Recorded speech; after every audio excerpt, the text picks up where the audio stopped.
During a video call, my extended family laughed. "You're the black sheep. We'd be fine without you." I was the one hosting their online accounts. I logged off permanently, and their digital world went dark, sparking a flurry of apology emails. I, 32M, never thought a random Tuesday video call would be the moment I'd finally snap.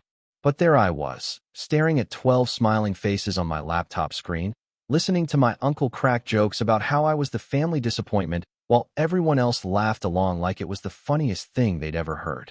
Let me back up a bit. I'm the IT guy in my family. Not by choice, really, but because I was the only one who understood anything beyond basic email. Over the past 8 years, I'd set up everything for them. Netflix accounts, Spotify family plans, cloud storage, password managers, shared calendars, the works. My aunt's online boutique. I built that. My cousin's YouTube channel that actually made decent money. I set up the monetization and analytics. My parents' smart home system. All me. Even my grandmother's iPad was configured and maintained by yours truly. I never asked for payment. They were family, after all. Sure, I got the occasional thanks, maybe a free dinner here and there, but mostly it was just expected. The tech guy fixes tech problems. Simple as that. The video call was supposed to be about planning my other uncle's retirement party. I logged on 5 minutes early, as always, and watched as family members trickled in one by one. My mom was there, my dad, 3 uncles, 2 aunts, and a handful of cousins who'd managed to find time in their busy schedules. The meeting started normally enough. Discussion about venues, catering, whether we should do a surprise party or not. I mostly listened, occasionally unmuting to suggest things that got politely acknowledged and then ignored. Standard family dynamics. I was used to it. Then my uncle, the one retiring, started talking about his kids. How proud he was of my cousin who'd just made partner at his law firm. How my other cousin was doing amazing things in medical school. He went around the virtual room, pointing out everyone's accomplishments. My brother's new promotion. My sister's engagement. Even my youngest cousin's acceptance into a prestigious university. When he got to me, he paused. Then he laughed. It wasn't malicious at first, just awkward. He mentioned how I was still working my regular IT job, still single, still renting an apartment instead of buying property like everyone else. Still the same old me, he said, never really going anywhere. My other uncle chimed in then, the one who always had a few drinks before these calls. He said something about how every family needs a black sheep, and at least I was useful for fixing their computers. A few people chuckled. My mom tried to redirect the conversation, but my aunt cut her off. She said I should be grateful they even included me in family events anymore, considering how little I contributed. When was the last time I'd brought a girlfriend to meet everyone? She asked. When was the last time I'd had any real success to share? She went on about how her kids were thriving, how my siblings were building real lives, and how I was just kind of there, floating along, not really adding much to the family besides technical support. The worst part was watching everyone's faces on that grid of video boxes. Some looked uncomfortable, but stayed quiet. Others nodded along. A few, including my cousins who I'd helped countless times, were actually smiling. My brother looked down at his phone, refusing to engage, but also refusing to defend me. My dad finally said something about how everyone has their own path, and we should focus on the party planning. But then my uncle laughed again and made a joke about how if I disappeared tomorrow, everyone would be fine. They'd just have to learn to reset their own passwords for once. The whole call erupted in laughter. That was the moment. The moment where something inside me just went cold and quiet. I told them my internet was acting up and I needed to go. Blamed it on my landlord's cheap router. They barely acknowledged my goodbye, already moving on to discuss decoration themes. I closed my laptop and sat there in my apartment for a long time, just thinking. They were right about one thing.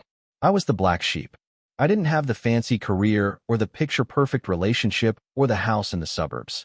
What I did have, though, was complete and total access to their entire digital lives. I spent that evening making a list. It was extensive.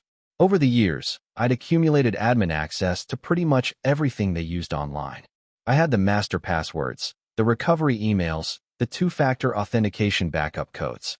I'd set it all up to run through my systems because it was easier to manage that way, and none of them had ever bothered to learn how to do it themselves. The Netflix account that 7 households were using? Mine.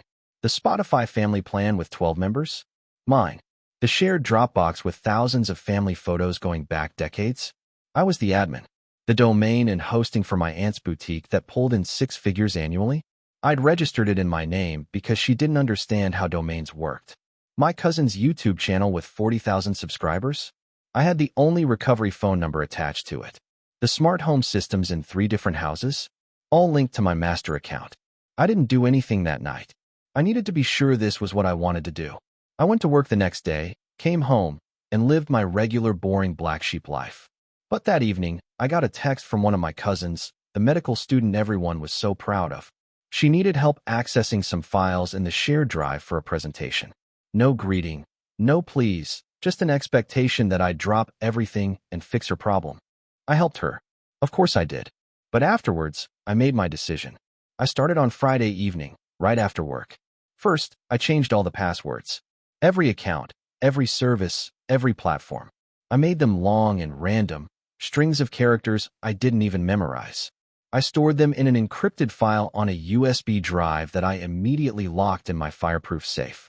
Then I removed everyone as users. From the streaming services, from the cloud storage, from the family calendars, from everything. I revoked admin access where they had it. I transferred my aunt's boutique domain to an unlisted registrar and pointed it to a blank page. I removed my cousin's recovery information from his YouTube channel and changed the email address to one he didn't have access to. I disconnected all the smart home devices from my master account, which meant they'd all reset to factory settings. The whole process took about 4 hours. When I was done, I sat back and had a beer. Then I went to bed and slept better than I had in months. Saturday morning, my phone stayed blissfully silent until around 9. That's when the texts started coming in. My cousin sent the first one, asking why Netflix wasn't working. Then my aunt, saying the website for her boutique was down. Then another cousin, asking about Spotify. Within an hour, my phone was buzzing constantly. Texts, calls, voicemails. Everyone suddenly very interested in talking to me. I ignored them all. I went to the gym, came back, showered, and made myself a nice breakfast. My phone continued to explode with notifications. By early afternoon, I had over 50 unread messages. My mom called. I answered that one. She asked what was going on with all the accounts, and if something had been hacked. I told her nothing had been hacked. Everything was working exactly as intended. She asked what that meant, and I explained, very calmly, that I'd simply removed everyone from services that I paid for and managed. She tried to guilt me, said I was being childish, said family helps family. I reminded her about the video call, about the black sheep comment, about how everyone had laughed when my uncle said they'd be fine without me. I told her they were about to find out if that was true. She went quiet. Then she tried a different approach, saying my aunt's boutique being down was costing her real money. I pointed out that I'd built that website for free, maintained it for free, and paid for the hosting for 3 years before she finally agreed to reimburse me. I also mentioned that she'd never once thanked me properly, just sent increasingly demanding texts whenever the slightest thing went wrong. My mom said we could talk about this as a family. I told her I was done talking. Then I hung up. The messages continued throughout the weekend. Some were angry. My uncle sent a long text about how I was being petty and proving everyone right about me being the problem child. Some were pleading. My dad called and asked what it would take to fix things. One of my cousins sent a message saying I was ruining her business because she used the shared cloud storage for all her client files. I responded to none of them. I turned off my phone on Sunday and went hiking. It was a beautiful day. Clear skies, perfect temperature, no family drama. I took my time, enjoyed the silence, and felt lighter than I had in years. Monday morning at work, I turned my phone back on. 237 notifications. I scrolled through them during my lunch break. Most were more of the same. Anger, confusion, demands that I fix everything immediately. But scattered among them were a few different messages. My youngest cousin, the one heading to university, sent a message apologizing for laughing during the call. She said she'd been uncomfortable but didn't know what to say, and she was sorry for staying silent. She asked if there was any way to recover some photos from the shared drive because she had pictures of her late grandfather there that existed nowhere else. I felt bad about that one.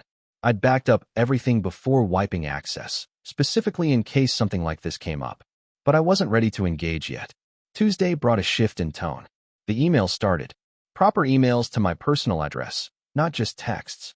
My aunt sent one with the subject line, "We need to talk." She acknowledged that things had been said on the call that were hurtful. She didn't quite apologize, just said they needed to be more mindful of my feelings. Then she spent 3 paragraphs explaining how urgent it was that her website be restored because she had orders to fulfill and customers threatening to leave bad reviews. My cousin sent an email about his YouTube channel. He'd been locked out and couldn't access any of his content or his revenue dashboard. He was losing sponsorship money every day this continued. He said he understood I was upset, but this was affecting his livelihood. My brother finally reached out. His email was shorter. He said he should have said something during the call, and he was sorry for being a coward. He asked if we could meet for coffee and talk. I responded to exactly 1 email that day. My youngest cousin. I told her I'd backed up all the photos and I'd get them to her soon. She wasn't the problem, and I wasn't going to let her lose those memories because everyone else was terrible. Wednesday, my mom showed up at my apartment after work. I almost didn't let her in, but she looked exhausted and I was still her son, despite everything. She sat at my kitchen table and told me the family was in chaos. My aunt's business was hemorrhaging money. My cousin was freaking out about his YouTube channel. Nobody could access the years of photos and documents into shared storage. 3 different households were fighting about who should pay for their own Netflix accounts now. She asked what I wanted. What would make this right? I told her I wanted a real apology.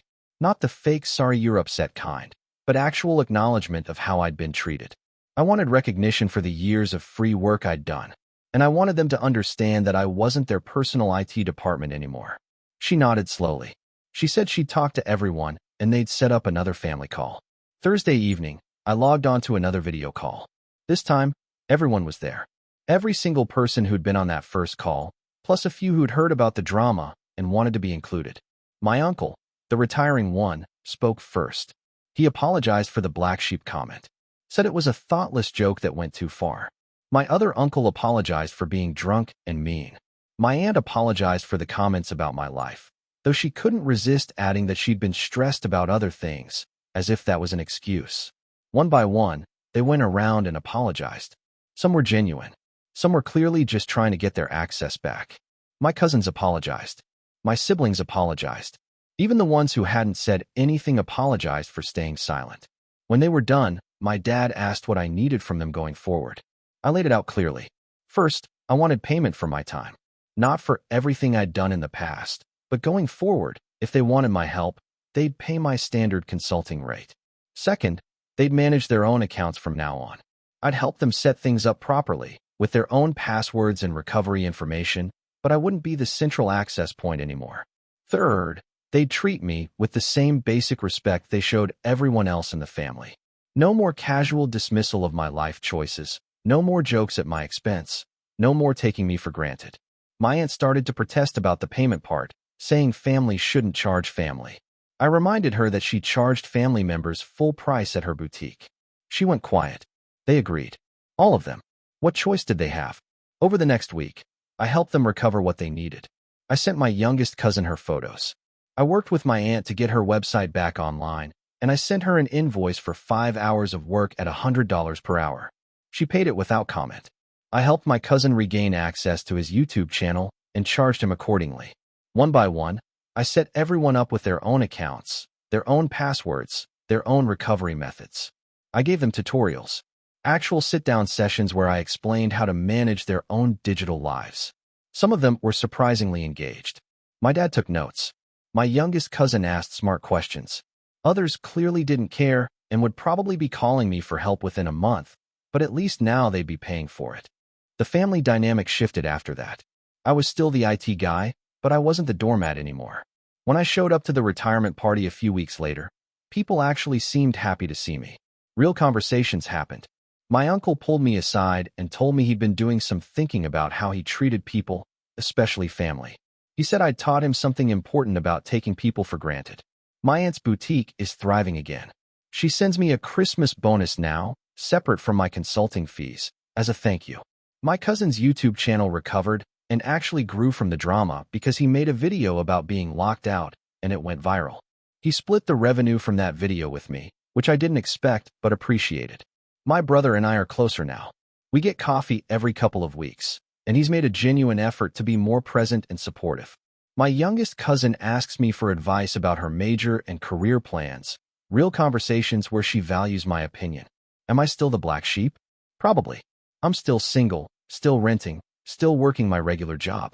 But now being the black sheep feels more like a choice than a dismissal. I'm the one who stands apart, who doesn't play by the same rules, who's willing to set boundaries even when it's uncomfortable. And my digital life? Completely separate from theirs now. I sleep better knowing that I'm not responsible for maintaining the infrastructure of 12 different people's lives. When something breaks, it's not my problem anymore unless they want to pay me to make it my problem. That video call where they laughed and called me useless taught me something important. The people who take you for granted will never appreciate you until you stop letting them. Sometimes being the black sheep means having the courage to walk away, even temporarily, to remind everyone what you actually bring to the table. My inbox still gets the occasional panicked message when someone forgets their password or can't figure out how to use a new app. The difference now is that I can choose whether to respond. And when I do, I send an invoice along with the solution. Best decision I ever made. If you'd like to see more stories like this, a gentle tap on the subscribe button would mean the world to us.